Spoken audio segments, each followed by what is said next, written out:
আজ এই ঢাকার মাটিতে আমি অল্প সময়ে একটা ছোট্ট বিষয়কে হাইলাইট করতে চাই। বিষয়টা হচ্ছে how can we get closer to Allah সুবহানাহু ওয়া তাআলা। আমরা রবের সবচেয়ে কাছের বান্দা হতে পারি কেমন করে? বলেন তো আমার ঢাকা নবাবগঞ্জের ভাইয়েরা, আমরা কি আল্লাহর প্রিয় বান্দা হতে চাই কি চাই না? আল্লাহর সবচেয়ে কাছের বান্দা আমরা সবাই হতে চাই কি চাই না? দেখেন, আপনারা সবাই পাকিস্তানের একজন টপ ফেমাস স্কলার, তার নাম হচ্ছে মাওলানা তারিক জামিল। নাম শুনেছেন? মাশাআল্লাহ, দেখেছেন সবাই হয়তো বা ফেসবুকে। দেখবেন যে অলওয়েজ সাদা পায়জামা, সাদা পাঞ্জাবি আর অলওয়েজ সাদা পাগড়ি পরে। তো উনি আল্লাহকে পাওয়ার ব্যাপারে ছোট্ট একটা কথা সেই দিন বললেন, যেটা আমার কলিজায় গিয়ে আঘাত করেছে। কথাটা হচ্ছে এইরকম, আমি জাস্ট উর্দুটা কোট করছি, then I will translate in Bangla, তারপর আমি বাংলায় তরজমা করে দেওয়ার চেষ্টা করব। মাওলানা তারিক জামিল বলেন যে जिससे अल्लाह मिला और दुनिया में उसे कुछ भी ना मिला फिर भी उसे सब कुछ मिला, और जिसे अल्लाह ना मिला और दुनिया में उसे सब कुछ मिला फिर भी उसे कुछ भी ना मिला। ठीक কি না বলেন? এর মানে হচ্ছে যে আল্লাহকে পেল আর দুনিয়ার কিছুই সে পেল না, তবুও সে সবকিছু পেল। আর যে আল্লাহকে পেল না আর দুনিয়ার সবকিছু সে পেল, তবুও সে আসলে কিছুই পেল না। ঠিক কি না? আল্লাহ মিলা তো সব কুছ মিলা, আল্লাহ না মিলা তো কুছ ভি না মিলা। যে বান্দা আল্লাহকে পেয়েছে সে সবকিছু পেয়েছে, যে আল্লাহকে পায় নাই সে আসলে মূলত কিছুই অর্জন করতে পারে নাই। এই আল্লাহ তাআলাকে পাওয়ার জন্য আজকে আমরা মোট 7টা আমল জানবো সন্ধ্যার আজানের আগ অবধি। বলেন সবাই, কয়টা আমল? আওয়াজটা ঢাকার আওয়াজ হয় না, আবার বলেন সবাই, আমল হবে কয়টা? 7টা। ঢাকার বিভাগের মধ্যেই তো নবাবগঞ্জ পড়ে নাকি? আর আমি, আপনি তো রাজধানীর লোক, রাজার মতো কথা বলবেন। বলেন সবাই, কয়টা?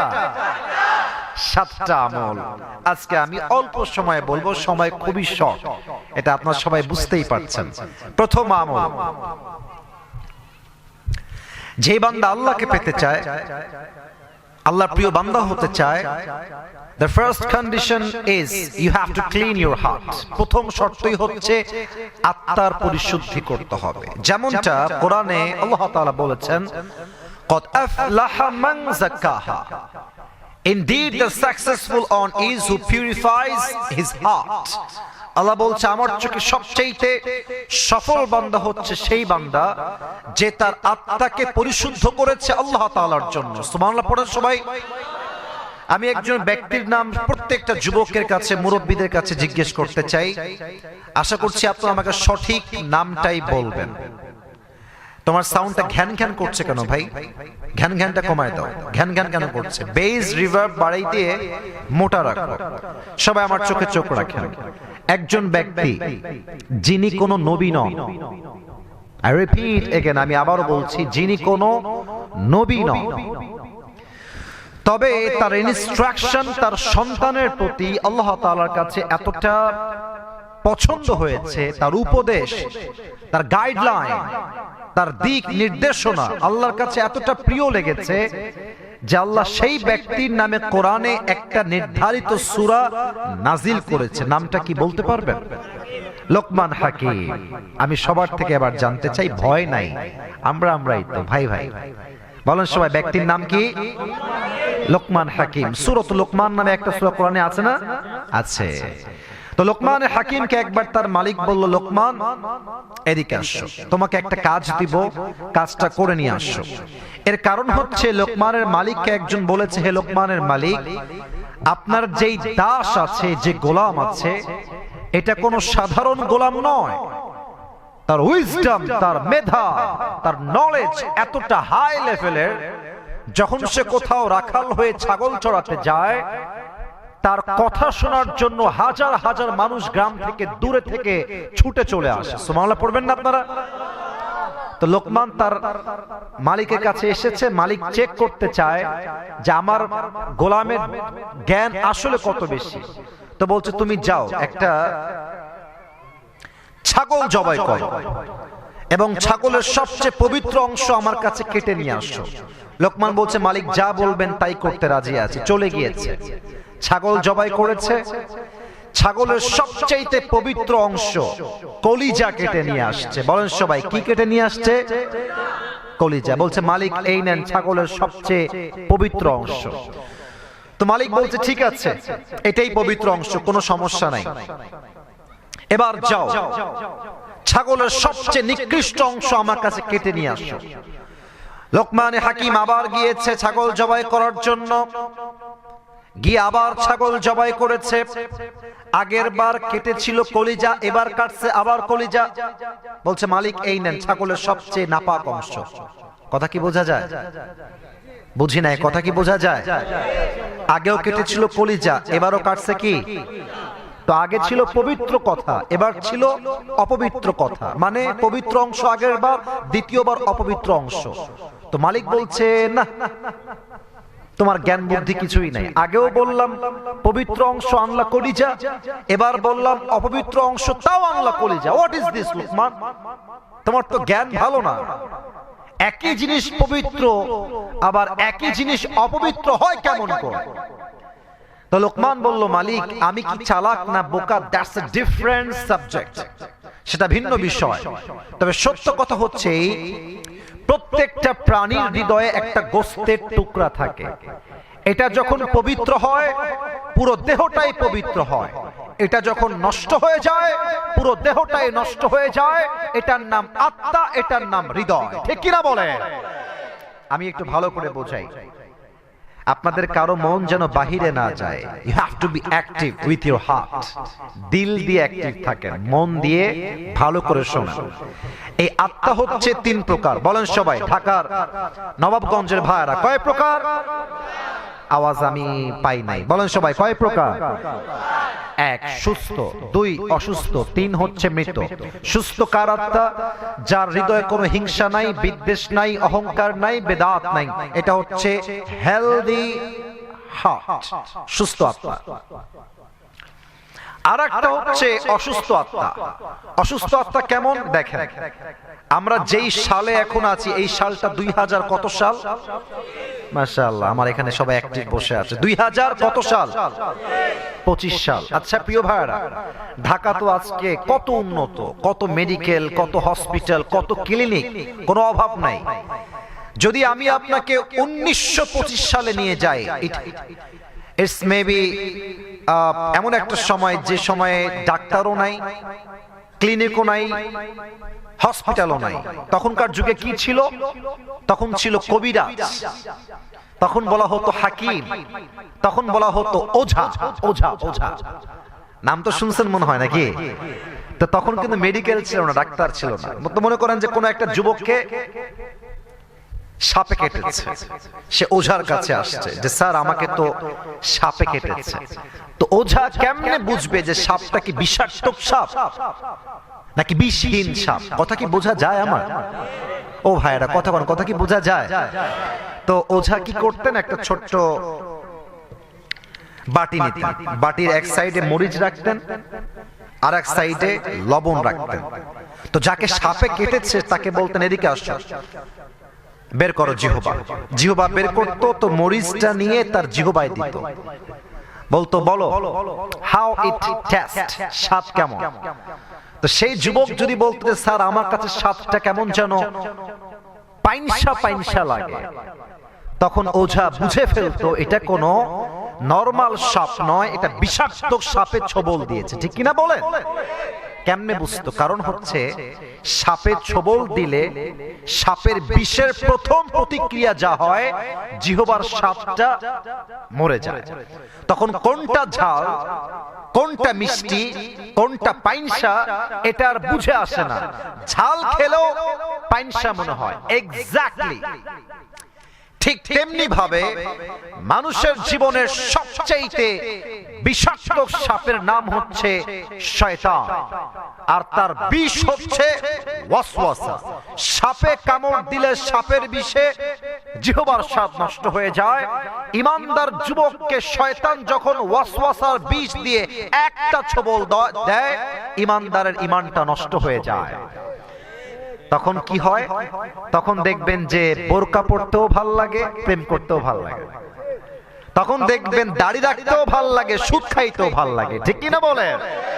তখন ভালো কাজ কোনটা আর খারাপ কাজ কোনটা, ওইটা তখন আর মাথায় কাজ করে না। এই জন্য এটা হচ্ছে অসুস্থ হৃদয়।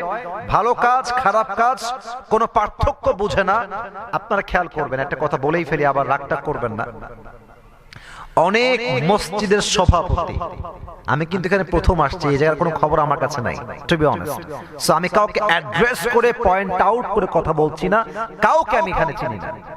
অনেক মসজিদের সভাপতি আমি নিজে দেখেছি, মুখে দাড়ি আছে, পরনে জুব্বা আছে, মাথায় টুপি আছে, 5 ওয়াক্ত নামাজ জামাতে এসে আদায় করে, বাট পাক্কা সুদখোর, পাক্কা ঘুষখোর। আছে না নাই? दाढ़ी देखले टुपी देखले मन होबे माशाअल्लाह ये तो अभी के अभी जन्नत से भाग के दुनिया में आई है। এত ভালো মানুষ কেউ কি হতে পারে? আহা, সুদ খায় কেন? আত্মাটা অসুস্থ। ভালো কাজ করতেও ভালো লাগে, খারাপ কাজ করতেও ভালো লাগে। কথা কি বোঝা যায়? অসুস্থ আত্মা। আর একটা হচ্ছে মৃত আত্মা। এটা বলে আমি ওয়াজটা শেষ করব। এই 1 নাম্বার চ্যাপ্টার, এটা খুব ভাই সময় খুবই কম, দিলটা একটু আমাকে দেন, দিলটা দেন, কান না, দিল দেন, কাজে দিবে আজীবন। মৃত আত্মা কারা? আল্লাহ বলছেন উলাইকা কাল আনআম, এরা হচ্ছে চতুষ্পদ জন্তুর মতো, বালহুম আদা, এরা কুকুরের চাইতে খারাপ। ইসরে, এটা যখন আমি রিসার্চ করছিলাম, আমি ঢাকার শহরে ছিলাম, ঢাকার ওই যে টাঙ্গাইলের যে গাজীপুরের হাইওয়ে রোডটা আছে না, ওখানে আমি ছিলাম গাড়িতে। যে মানুষকে আল্লাহ কুকুরের চাইতে খারাপ কেন বললেন, আমি রিসার্চ করছিলাম এট দ্যাট টাইম। মাথায় প্রথমে ধরে নাই, আগে সবার থেকে উত্তর চাই, সবার থেকে একটা উত্তর চাই। পৃথিবীতে সৃষ্টির সেরা জীব কারা? রাইট আনসার বলেন সবাই, কারা? আল্লাহ বলছেন এই মানুষ কুকুরের চাইতে খারাপ। আমি বললাম আমরা কুকুরের চাইতে খারাপ কেমনে হইলাম আল্লাহ? ব্যাখ্যা বুঝে আসে নাই। আপনারা সবাই শহীদ আল্লামা দেলোয়ার হোসেন সাইদি হুজুরের নাম শুনেছেন না? আল্লাহু আকবার। আমি দোয়া করি আল্লাহ হুজুরকে জান্নাতুল ফেরদাউসের উঁচু মাকাম নসিব করে দিক। পড়েন সবাই আমিন। উনি একটা এক্সাম্পল দিলেন এই আয়াতকে ব্যাখ্যা করার জন্য। আচ্ছা, এখন বাজে 5:10, মনে করেন রাত যখন 1টা বাজে, 2টা বাজে, রাস্তায় আপনি একা একা হাঁটছেন, রাস্তায় কিছু কুকুর থাকে না? এই যে কথা বলছে না, কুকুর থাকে না?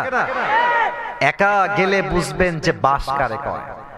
রাত বাজে 1টা, আমার মাহফিল ছিল রাজশাহীর নওগাঁয়। আমি যখন বাসার সামনে এসেছি, আমার বাসা তখন ছিল রাজশাহীর ভদ্রায়। নামাই দিয়ে গেল, রাত বাজে 1টা। আমার ড্রাইভার, পিএস সবাই চলে গেছে। গেটের সামনে দাঁড়ায়, দারোয়ানকে ডাকছি, ভাই ওঠে। এমন মরার ঘুম দিয়েছে, উঠার কোনো নাম নাই। আর 5টা কুত্তা আমাকে মাশাআল্লাহ পেয়ে গিয়েছে। আমি কি ইন্নালিল্লাহ পড়বো নাকি দৌড় দিব, আমি কিছু টের পাচ্ছি না। তো বোঝা যায় রাত যখন 1টা বাজে, 2টা বাজে, কিছু কুকুর থাকে রাস্তায়। থাকে কি থাকে না বলেন? মনে করেন আমি আসিফ হুজুরের একটা কুকুর আছে, নাম হচ্ছে টমি। আমার প্রিয় নবাবগঞ্জের ভাইরা, নাম কি?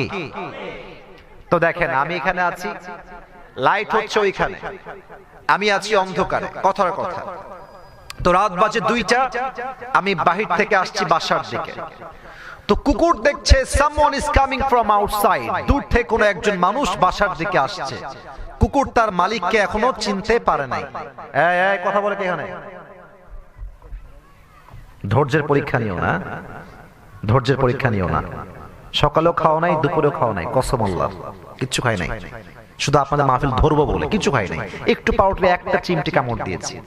আপনার ঢাকা নবাবগঞ্জে কি জ্যাম, না দেখলে আপনার বিশ্বাস হবে না। একটা মোড়ে 2-3 ট্রাক ঢুকে বসে আছে। সকালে খাওয়া নাই, দুপুরে খাওয়া নাই, সন্ধ্যা, রোজা হয়ে যাবে এখন আমার। কেন আপনারা কথা বলছেন ভাই? সময় খুবই কম। তো কুকুর দেখছে someone is coming from outside, কেউ আসছে দূর থেকে। তো দেখে নাই চেহারা কে এটা। তো দেখবেন কুকুর ঘেউ ঘেউ ঘেউ ঘেউ ঘেউ শুরু করে দেয়। কে না কে চোর হবে মনে হয়, কিন্তু আমি লাইটের সামনে চলে আসছি, আমার চেহারা ক্লিয়ার, যেটা আসিফ হুজুর আমার মালিক চলে আসছে। দেখবেন কুকুর যখন মালিককে চিনতে পারে, মালিকের পায়ের কাছে এসে কুকুর মাথা নত করে দেয়, আর কুকুর তার ভাষায় বলে, I am extremely sorry sir, আমি আপনাকে চিনতে পারি নাই, আপনাকে চিনলে আমি ঘেউ ঘেউ করতাম না। তো কুকুরকে আপনি কি দিয়েছেন? একটা পাউরুটি, একটু পানি, আর থাকার জন্য রাস্তার পাশে একটা জায়গা, এতটুকুই তো, আর কিছুই তো দেন নাই। আল্লাহ বলছে কুকুর তো জাস্ট একটা পাউরুটি পেয়ে মালিককে চিনতে সামান্য পরিমাণ ভুল করে নাই। আর মানুষকে আমি আল্লাহ তাআলা এত নিয়ামত দিলাম, নাক দিলাম, চোখ দিলাম, বাড়ি দিলাম, গাড়ি দিলাম, সম্পদ দিলাম, অর্থ দিলাম, বউ দিলাম, বাচ্চা দিলাম, সন্তান দিলাম, বাপ দিলাম, সব দিলাম, মানুষ সব চিনলো, বাট যেই মালিক তাকে সবকিছু দিল তাকে সে চিনল না, সে কুকুরের চাইতে নিকৃষ্ট হয়ে গেল। উলাইকা কাল আনআম বাল হুম আযাল। তার মানে আমরা নিকৃষ্ট হলাম কেন? কুকুর সামান্য পাউরুটি পেয়ে মালিককে চিনতে ভুল করে নাই, আর আমরা এত কিছু পাওয়ার পরেও রবকে চিনতে পারি নাই। আল্লাহ বলছে এই মানুষ কুকুরের চাইতে খারাপ হয়ে গিয়েছে, ঠিক কিনা বলেন? অতএব এক নাম্বার, আত্মার পরিশুদ্ধি লাগবে, আত্মা আজ থেকে সবাই পরিষ্কার করবেন তো ইনশাআল্লাহ। দুই নাম্বার, যে বান্দা আল্লাহকে পেতে চায় তার নবীর প্রতি ভালোবাসা থাকা লাগবে, অটুট ভালোবাসা। আচ্ছা, আমার মুখে এটা কি দেখেন তো সবাই? বলেছিলাম লোক 500-300 যাই হোক, সাউন্ড হওয়া লাগবে বীর পুরুষের মতো। আমার ঢাকার রাজধানীর ছেলে, কথা তো আসতে কেন ভাই? এটা আমার মুখে কি দাড়ি? মাশাআল্লাহ, এটা সাউন্ড ভালো ছিল। আমাকে দাড়ি রেখে তোমরা সবাই রিভিউ দাও, যুবক ভাইরা, মুরব্বী আব্বাজান, আপনারাও কেউ বাদ যাবেন না। আমাকে দাড়ি রেখে কোনোভাবে কি আনস্মার্ট লাগতেছে? খ্যাত লাগতেছে? আনকোয়ালিফাইড লাগতেছে? নবীর সুন্নত আছে যেখানে, আমরা আছি। এবার বলেন তো, আমার নবীর মুখে লম্বা লম্বা চাপ দাড়ি ছিল কি ছিল না? আমার নবীর মতো স্মার্ট, হ্যান্ডসাম, সুদর্শন আর কেউ কি হতে পারে? যাদের চেয়ে সুন্দর তুমি নবী আমার কমলিওয়ালা, দো জাহানের বাদশাহ তুমি প্যারা নবী সাল্লে আলা, দো জাহানের বাদশাহ তুমি প্যারা নবী সাল্লে আলা, যাদের চেয়ে সুন্দর তুমি নবী আমার কমলিওয়ালা। সুবহানাল্লাহ পড়েন সবাই। তাহলে দুই নাম্বার নবীর ভালোবাসা, আর বাকি আছে 5টা। বলেন সবাই, কয়টা? সময় আছে আর মাত্র 10 মিনিট। যতটুকু পারা যায়, be active, be energetic, listen to me with full concentration. মনোযোগটা পরিপূর্ণ স্থির করেন। তাকবীর দেন সবাই মিলে একটা, লিল্লাহি তাকবীর।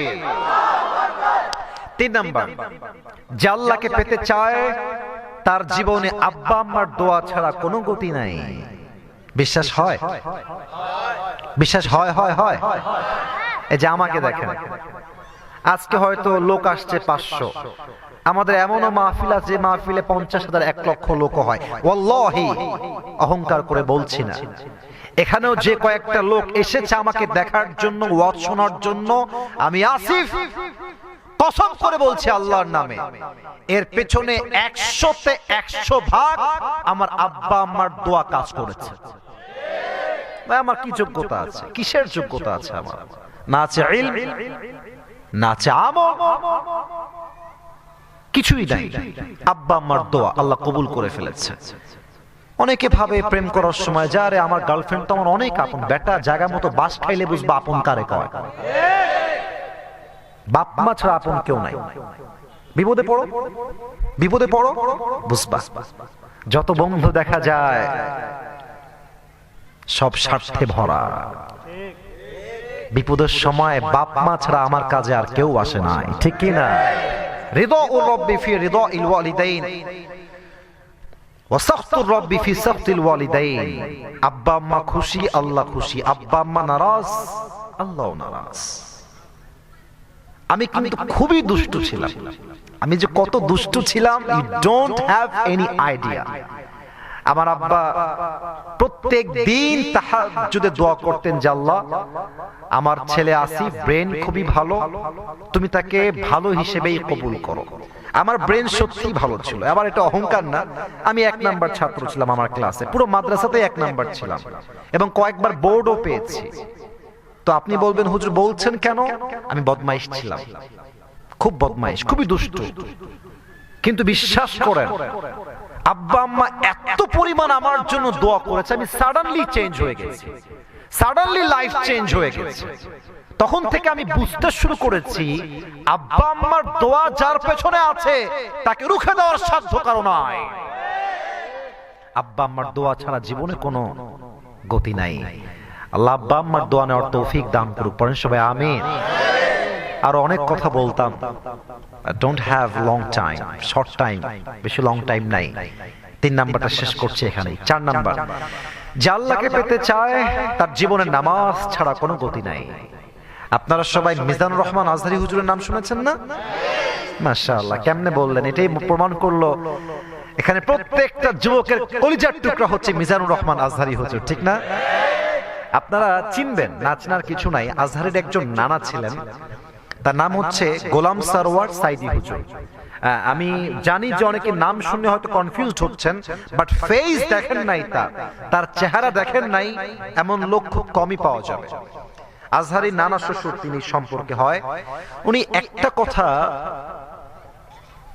মারাত্মক ভাবে বলতেন, উনি বলতেন নামাজ নাই যার ঈমান নাই তার। নামাজ নাই যার মুসলমান হিসেবে পরিচয় দেওয়ার কোন যোগ্যতা তার নাই। ঢাকার ভাইরা আমার, ঠিক না বলেন? নামাজ হচ্ছে মুসলমানের জীবনের সবচেয়ে বড় পরিচয়। আমি ছোট্ট একটা হাদিস বলতে চাই এই চ্যাপ্টারে এসে। আপনারা সবাই বলেন তো, সবার থেকে উত্তর চাই, নট এ সিঙ্গেল পারসন বাদ যাবে না, সবাই বলবেন। ইসলামের দ্বিতীয় খলিফার নাম কি বলেন তো? ওমর। এই যে ভয় পান, এই একটা সমস্যা। ইসলামের দ্বিতীয় খলিফার নাম কি? সঠিক উত্তর। এবার তাহলে আসতে বলবেন না, জোরে বলবেন, বীর পুরুষের মতো। আমাদের ইসলামের দ্বিতীয় খলিফার নাম কি? ওমরে ফারুক। তার কাছে একজন যুবক এসেছে, এসে বলছে, ওমর, আমার মালিক আমার কাছে প্রত্যেকদিন 6 দিরহাম চার্জ করে। ঢাকার নবাবগঞ্জের ভাইরা কয় দিরহাম চার্জ করে? তো আমি এটা দিতে পারছি না, কমায় দাও। এত সম্ভব না। তো বলছে, তুমি আসলে কিসের ব্যবসা করো? বলছে, আমি চাকুর বিজনেস করি, এটাকে আরবিতে বলা হয় খঞ্জর। খঞ্জর কাকে বলে? আমার ডান হাত দেখেন, দেখা যায়? এটাও চাকু, এটাও চাকু। মাকবাদাতুহু ফি ওয়াসাতি, হ্যান্ডেলটা হচ্ছে মাঝখানে। It is like this. এটাও চাকু, এটাও চাকু, মাঝখানে হ্যান্ডেল। বলছে, তাই নাকি? তোমার তো অনেক বড় ব্যবসা, তোমার তো 6 দিরহাম নয় 10 দিরহাম চার্জ হওয়ার কথা। এবার সেই কাফের গিয়েছে ক্ষেপে। ওমর, আচ্ছা, সবাই যেহেতু মুসলমান তাই তুমি সবার বেলায় নরম, আর আমি যেহেতু কাফের আগুনের পূজা করি তাই তুমি আমার বেলায় গরম, তাই না? ওমর, তোমাকে আমি হত্যা করব। নাউজুবিল্লাহ, হুমকি দিয়ে বের হয়ে গেছে। সবাই আমার পেটের ডান দিকে দেখেন, সবাই যতটুকু দেখা যায়, as much as you can see, দেখা ট্রাই করবেন। প্রত্যেকটা আরব সর্দারের পেটের ডান দিকে একটা খাপ থাকতো ছুরি রাখার জন্য, শত্রুপক্ষকে অ্যাটাক করতে অথবা শত্রুপক্ষের অ্যাটাককে ডিফেন্স করতে। কয়টা বললাম? একটা অ্যাটাক করতে আর একটা ডিফেন্স করতে। তো পেটের ডান দিকে থাকতো। তো আবু লুলু আল মাজুসি হুমকি দিয়ে বাসায় আসছে, ওমরকে হত্যা করবার জন্য সারা রাত মিলে বিশাল লম্বা একটা খঞ্জর বানিয়েছে। Just he want to kill the Omar Farooq রাদিয়াল্লাহু তাআলা আনহু। বানিয়ে বিশাল লম্বা ছুরিটা পেটের ডান দিকের খাপে রেখেছে। শীতকালে আমরা কি মুড়ি দেই? যেটা কি? এটা চাদর মুড়ি দেই। আমি চাদরটা শর্টে পড়েছি, চাদরটা অনেক লম্বা। জাস্ট হাদিসটাকে প্র্যাকটিক্যালি বোঝাতে চাই অভিনয় করে, যাতে করে আপনারা ফিল করতে পারেন যে হোয়াটস দ্য ইম্পর্টেন্স অফ সালাহ, নামাজ কাকে বলে আসলে। ওই কাফেরটা ছুরি রেখেছে পেটের ডান দিকে, আর চাদরটা কেমনে দিয়েছে, লুক এট দিস শাল, এই চাদরটা আপনারা সবাই দেখেন, এমনে দিয়েছে মেয়েদের নিকাবের মতো, মাথা থেকে এই পর্যন্ত নিয়ে আসছে, পুরোটা এমনে নিয়ে এই পর্যন্ত। আর চাদরের যে ডান পাটটা আছে এটাকে এমনে দিয়ে মেয়েদের নিকাবের মতো পুরো মুখটাকে ঢেকে ফেলেছে, just like a niqab of women, মেয়েদের নিকাবের মতো। No one can see his face except his eyes, চোখ ছাড়া পুরো মুখটা ঢেকে মুনাফিকের রূপে ছদ্মবেশে ওমরের পেছনে নামাজ পড়তে আসছে। ওমরে ফারুক ইমাম হয়ে আসছেন, নামাজ পড়াবার জন্য ইমাম হয়ে আসছেন। এসেই ডাক দিয়ে বলছেন, সফু সুফুফাকুম, কাতার সোজা করো, লম্বা হয়ে দাঁড়াও, কাঁধে কাঁধ মিলিয়ে দাঁড়াও। আল্লাহু আকবার, সুবহানাকাল্লাহুম্মা ওয়া বিহামদিকা ওয়া তাবারাকা ইসমুকা ওয়া তাআলা জাদ্দুকা ওয়া লা ইলাহা গায়রুক। নামাজ শুরু হয়ে গিয়েছে। সূরা ফাতিহা পড়েছেন, কিরাত পড়েছেন, আল্লাহু আকবার, রুকুতে গিয়েছে। সবাই আমাকে দেখেন, সবাই প্র্যাকটিক্যালি বোঝাবার ট্রাই করছে। লুক এট মাই বডি, আল্লাহু আকবার, রুকুতে গিয়েছেন। যখন তিনি রুকুতে গিয়েছেন, পেছন থেকে মুনাফিকের রূপে ছদ্মবেশ ধারণকারী আবু লুলু আল মাজুসি, চাদরটা এমনে মুড়ানো ছিল, চাদরটাকে এমনে ধরে উড়াই দিয়েছে, আর পেটের ডান দিক থেকে লম্বা একটা খঞ্জর বের করে একদম ওমরের সামনে চলে আসছে। ওমর যখন সামিয়া আল্লাহু লিমান হামিদা, যখনই এমনি উঠেছে ওমর, আর বিশাল লম্বা ছুরি দিয়ে ওই কাফের ওমরের পেটের এই বরাবর থেকে শুরু করে এমনি একটা আঘাত দিয়েছে, এখান থেকে আবার একটা, আবার তিনটা ছুরির আঘাতে ওমরের পেট কেটে নাড়ি ভুঁড়ি সবগুলো বাহিরে বের হয়ে গেছে। আল্লাহু আকবার। আর ওমরে ফারুক নামাজের মাঝেই চিৎকার দিয়ে বলছে, কতালানি আল কাল, আমাকে একটা কুকুর হত্যা করেছে, কে আছো আমাকে বাঁচাও। এমনি অজ্ঞান হয়ে পড়ে গেছে। সাহাবীরা বুঝে গেছে সামথিং ইজ রং, কেউ হয়তো ওমরকে ছুরির আঘাত করেছে। সব সাহাবী মিলে ওই কাফেরকে এমনে ধরতে গেছে, আর ওই কাফের সামনে যাকে পেয়েছে এমনে এমনে যাকে সামনে পেয়েছে ছুরিতে আঘাত করেছে। সাহাবীরা ছুরির আঘাতে, হাদিসে আসছে 7 জন সাহাবী নামাজরত অবস্থায় স্পট ডেথ, নামাজেই মরে গেছে, শেষ। নামাজের পরে সব সাহাবীরা দৌড় দিয়ে আসছে, ওমরকে বাঁচাও। ডাক্তাররা আসছে, লম্বা সময় নেই, অল্প সময়, জাস্ট শর্টকাটে বোঝাই। ওমরে ফারুক এমনি শুয়ে আছে অজ্ঞান হয়ে। ডাক্তাররা পেছন থেকে এসে, এই যে আমার কাঁধ দেখা যায়, কাঁধ দেখা যায়, এমনি ধরে উঠিয়েছে। ঠোঁট দুইটা এমনি হা করে এক ঢোক পানি দিয়েছে। দেখেন পানিটা গলা দিয়ে গেছে, বুক দিয়ে নেমে পেট এতটা কেটে ফেড়ে গেছে, পানিগুলো গলা দিয়ে নেমে বুক দিয়ে নেমে পুরো পেট কেটে গল গল করে সব পানি বাহিরে বের হয়ে গেছে। দুধ নিয়ে আসো, দুধ গাঢ় খাবার সহজে বের হবে না, দুধ দাও। ওমরে ফারুকের মুখে দুধ দিয়েছে, দুধটা গলা দিয়ে নেমে পেট দিয়ে নেমে পুরো পেট কেটে সবগুলো দুধ বাহিরে বের হয়ে গেছে। এই দৃশ্য দেখে সাহাবীরা বুঝে গেছে ওমরে ফারুক হয়তো আর কখনো বেঁচে ফিরবে না। হঠাৎ করে একজন সাহাবী, আমার চোখ দেখেন, একজন সাহাবী দেখছে চোখটা, তিনি চোখ খেয়াল করে আমার সবাই, একদম ছোট্ট করে খুলেছে, it's a very little bit, একদম সামান্য। একটু চোখ খোলার সাথে সাথেই একজন সাহাবী দূর থেকে দৌড় দিয়ে আসছে, মালাকা ইয়া ওমর, হে ওমর আপনার কি হয়েছে, আপনি ঠিক আছেন তো, কি লাগবে আপনার? ওমরে ফারুক কোনো কথাই বলেন নাই, জাস্ট ইঙ্গিত করলেন তোমার কান মুখের কাছে নিয়ে আসো। দৌড় দিয়ে কানটা মুখের কাছে দিয়েছে, ভেবেছে হয়তো বা আমাকে রাজ্যের কথা বলবে, সন্তানের কথা বলবে, আমাকে বলবে এই সাহাবী আমার বউকে, সন্তানকে, মাকে, বাবাকে দেখে রেখো, এটাই আমার শেষ ওসিয়ত।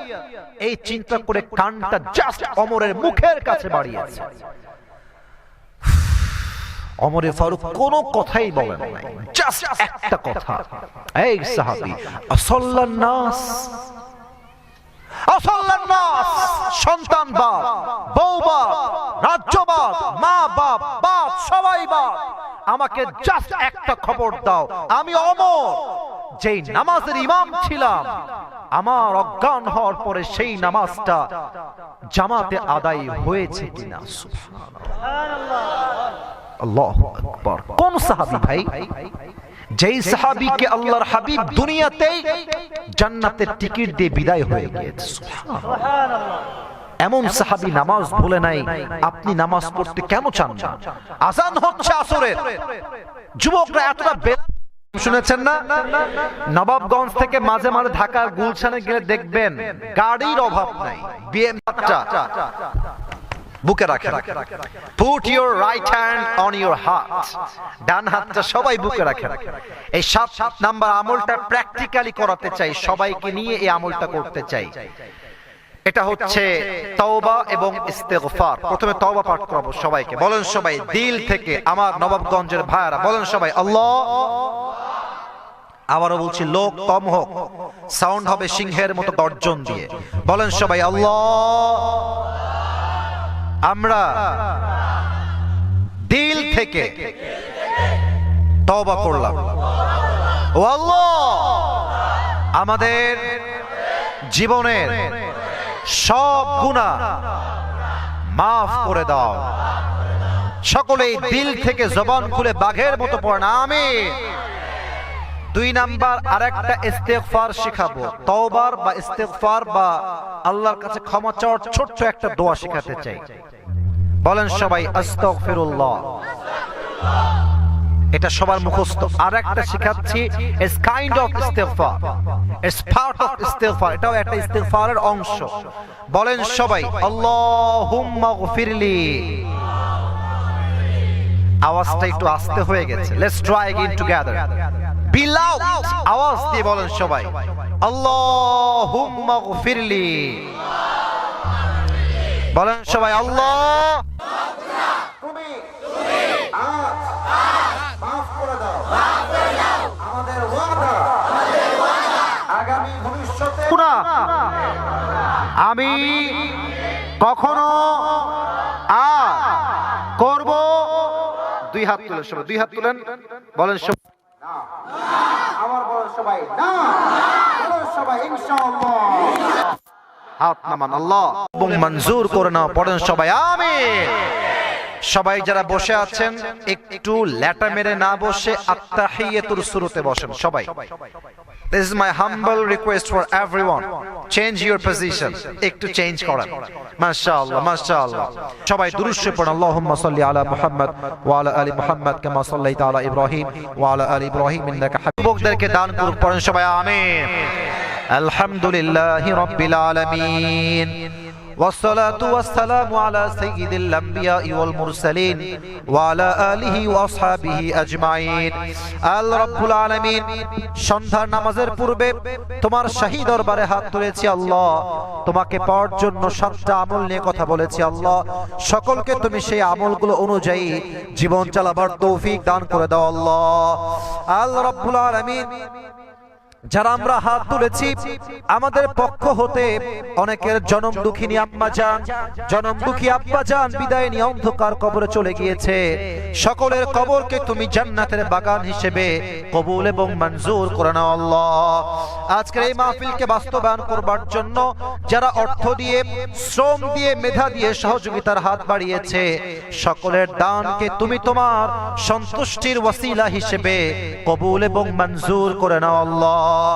আল্লাহ রাব্বুল আলামিন আজ যেমন আমরা সবাই একসঙ্গে বসতে পেরেছি জান্নাতুল ফেরদাউসে সবাই যেন একসঙ্গে থাকতে পারি সেই তৌফিক আমাদের সবাইকেই তুমি দান করে দাও আল্লাহ। আমার যে মায়েরা বোনেরা হাত তুলেছে প্রত্যেকটা মা বোনকে তুমি খাদিজা রাদিয়াল্লাহু তাআলা আনহার চরিত্রবান হওয়ার তৌফিক দান করে দাও আল্লাহ। রব্বানা তাকাব্বাল মিন্না ইন্নাকা আনতাস সামিউল আলিম ওয়া তুব আলাইনা ইন্নাকা আনতাত তাওয়াবুর রহিম। সুবহানা রাব্বিকা রাব্বিল ইজ্জাতি আম্মা ইয়াসিফুন ওয়া সালামুন আলাল মুরসালিন ওয়ালহামদুলিল্লাহি রাব্বিল আলামিন।